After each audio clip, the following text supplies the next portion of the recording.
This video is designed to help you start a hostel business. At the end of the video, you'll find a valuable gift.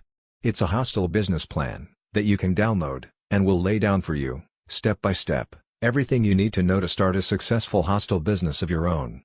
If you are new to this channel, make sure to hit the subscribe button for more videos like this.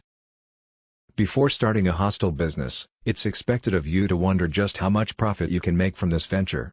The profitability of a hostel is highly dependent on factors that you, as the owner or manager, control. Many hostels make decent profits. Since hostels operate by a business model that enables minimizing operational costs, while maximizing profit, the only real obstacle to making your hostel profitable is the number of guests you're able to attract and convert. Using a medium-sized hostel as an example, 100 beds at $22 per night equals $2,200 gross income per night when full.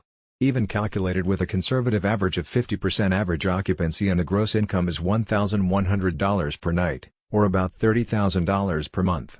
Now you're probably thinking, if hostel businesses are so easy to make profits off, why isn't everyone doing it? Why aren't all hostel owners cashing out? Well, there are so many factors that set apart the successful hostels from the rest of the pack. Let's explore that below. What makes a successful hostel business? As we just established, there are numerous hostels, but not all of them are successful. The question that every hostel owner asks is, how do I make my hostel successful? The success of your hostel is directly dependent on the number of guests you're able to attract. There are a host of ways that this can be made a reality, and these are the most commonly observed tips successful hostels implement in their establishment. Great services. There are some basic services that your hostel must provide. These include good Wi-Fi, a good mattress, safe lockers, access to hot showers, and a tidy environment. As simple as these sound, guests see them as essential services. Once you have the essentials nailed down, it's time to explore additional services that will leave your guests impressed. Recreational spots like bars and mouthwatering attractions, like complimentary breakfasts, are extra services you could offer to boost your guest experience. Cleanliness is also a service that makes hostels very appealing. Nobody wants to stay in a dirty environment. From well-laundered sheets and fresh-smelling rooms, to ever-polished surfaces, guests love a hostel environment that is spotless. It serves as one of the best ways to keep more people coming. Networking. Once you have a hostel that offers excellent services, you need to get the word out somehow.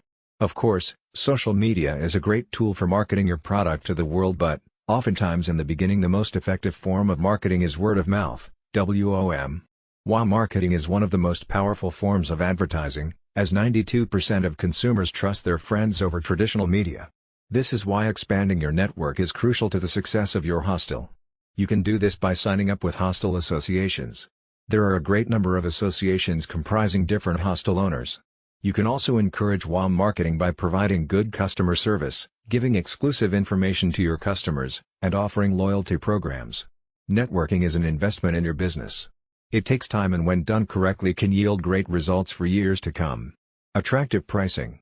The best hostels in the world offer high value for the money they charge, and oftentimes overly priced locations are selling a brand rather than the product itself. Deciding on the sweet spot of pricing of your rooms is essential, and that is why doing an in-depth market analysis as well as price analysis is unavoidable. These are key information that is included in a hostel's business plan.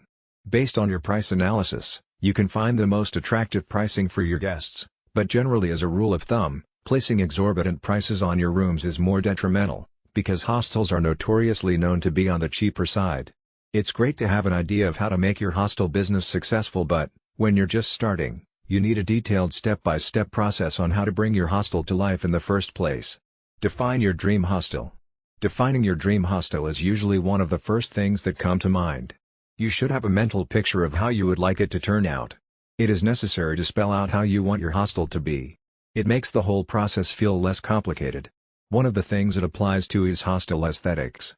This is basically how the hostel should look. It must be inspired by what the audience would want. The internet is a great tool to utilize for this. Apps like Pinterest and even online travel sites like TripAdvisor can help give you inspiration for your hostel design and overall aesthetic. You can also try to find out what attracts people to your competitors' hostels. This can be done by looking up the reviews of guests on their website. Basic hostel economics. Hostels have a pretty straightforward business model, and once you understand it, it's easy to manipulate it to your advantage. For example, Most people that use hostels are backpackers and students who are likely to be less financially buoyant, and are looking for a place to crash.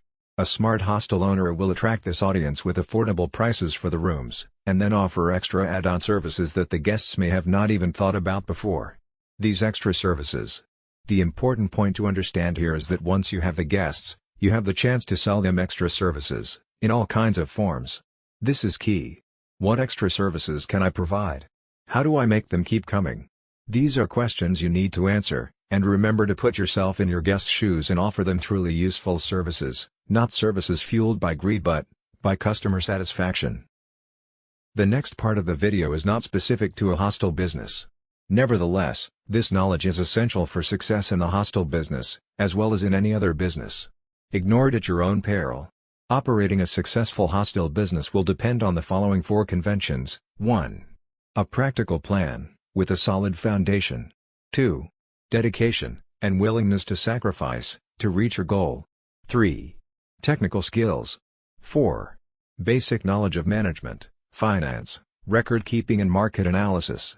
As a new owner, you will need to master these skills and techniques if your business is to be successful. Finding a niche. Small businesses range in size from a manufacturer, with many employees, and millions of dollars in equipment, to the lone window washer, with a bucket and a sponge. Obviously, the knowledge and skills, required for these two extremes, are far apart, but for success they have one thing in common. Each has found a business niche, and is filling it. The most critical problems you will face, in your early planning, will be to find your niche, and determine the feasibility of your idea. Get into the right business at the right time, is very good advice, but following that advice may be difficult. Many entrepreneurs plunge into a business venture, so blinded by the dream, that they fail to thoroughly evaluate its potential. Is your business idea feasible? Before you invest time, effort, and money, the following exercise will help you separate sound ideas from those bearing a high potential for failure. Identify and briefly describe the business you plan to start. Identify the product or service you plan to sell. Answering yes to any of the following 3 questions means you are on the right track. A negative answer to all of them means the road ahead could be rough. 1. Does your product or service satisfy an unfilled need? 2. Will your product or service serve an existing market in which demand exceeds supply? 3. Will your product or service be competitive based on its quality, selection, price, or location? Market analysis. For a small business to be successful, the owner must know the market. To learn the market, you must analyze it, a process that takes time and effort. You don't have to be a trained statistician to analyze the marketplace, nor does the analysis have to be costly. Analyzing the market is a way to gather facts about potential customers, and to determine the demand for your product or service. The more information you gather, the greater your chances of capturing a segment of the market. Know the market before investing your time and money in any business venture. The following questions will help you collect the information necessary to analyze your market, and determine if your product or service will sell. This brief exercise will give you a good idea of the kind of market planning you need to do.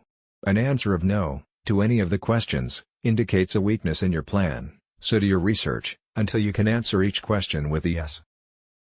1. Do you know who your customers will be? 2. Do you understand their needs and desires? 3. Do you know where they live? 4. Will you be offering the kind of products or services that they will buy? 5. Will your prices be competitive in quality and value? 6. Will your promotional program be effective? 7. Do you understand how your business compares with your competitors? 8. Will your business be conveniently located for the people you plan to serve? 9. Will there be adequate parking facilities for the people you plan to serve? Planning your startup. The following questions are grouped according to function. They are designed to help you prepare for opening day. Merchandise. Have you decided what items you will sell or produce, or what services you will provide? Have you made a merchandise plan, based upon estimated sales, to determine the amount of inventory you will need to control purchases? Have you found reliable suppliers, who will assist you in the startup? Have you compared the prices, quality, and credit terms of suppliers? Business records. Are you prepared to maintain complete records of sales, income and expenses, accounts payable, and receivables? Have you determined how to handle payroll records, tax reports, and payments? Do you know what financial reports should be prepared, and how to prepare them? Finances. A large number of small businesses fail each year. There are a number of reasons for these failures, but one of the main reasons is insufficient funds. Too many entrepreneurs try to start and operate a business without sufficient capital, money. To avoid this dilemma, you can review your situation by analyzing the following 3 questions. 1. How much money do you have? 2. How much money will you need to start your business? 3. How much money will you need to stay in business? In order to answer the second question, how much money will you need to start your business? You need to prepare an estimate of all your startup costs. Here is a list of items you may need to take into account. Note that this list is for a retail business. Items will vary for service, construction, manufacturing or online firms. Decorating and remodeling, fixtures and equipment, installing fixtures and equipment, services and supplies, beginning inventory cost, legal, professional fees, licenses and permits, telephone utility deposits, insurance, signs, advertising for opening, unanticipated expenses. Now, the answer to the third question, how much money will you need to stay in business? Must be divided into 2 parts, immediate costs, and future costs. From the moment the door to your new business opens, a certain amount of income may come in. However, this income should not be projected in your operating expenses. You will need enough money available to cover costs for at least the first 3 months of operation. The following list will help you project your operating expenses on a monthly basis. Typical expenses for 1 month may include your living costs, employee wages, rent, advertising, supplies, utilities, insurance, taxes, maintenance, delivery, transportation, miscellaneous. Now sum up the total estimated monthly expenses and multiply it by 3. This is the amount of cash you will need to cover operating expenses for 3 months. Deposit this amount in a savings account before opening your business. Use it only for those purposes listed in the above list, because this money will ensure that you will be able to continue in business during the crucial early stages. By adding the total startup costs to the total expenses for 3 months, you can learn what the estimated costs will be to start and operate your business for 3 months. By subtracting the totals of the lists from the cash available, you can determine the amount of additional financing you may need, if any. Now you will need to estimate your operating expenses for the first year after startup. The first step in determining your annual expenses is to estimate your sales volume, month by month. Next, determine the cost of sales. You may want to use a spreadsheet to do this. After startup, the primary source of revenue in your business will be from sales, but your sales will vary from month to month because of seasonal patterns and other factors. It is important to determine if your monthly sales will produce enough income to pay each month's bills. An estimated cash flow projection will show if the monthly cash balance is going to be subject to such factors as the following: failure to recognize seasonal trends, excessive cash taken from the business for living expenses, too rapid expansion, and slow collection of accounts if credit is extended to customers. Conclusion: if you have carefully answered all the questions in this video, you have seriously thought about your goal. However, there may be some things you may feel you need to know more about. Owning and running a hostel business is a continuous learning process. Research your idea, and do as much as you can, yourself, but don't hesitate to seek help from people who can tell you what you need to know. As we conclude this video, it's time you get your free Hostel business plan gift. Go to the description below this video to get it now. It is completely free, no strings attached. Thanks for watching. If you enjoyed this video, please like and hit the subscribe button for more videos like this.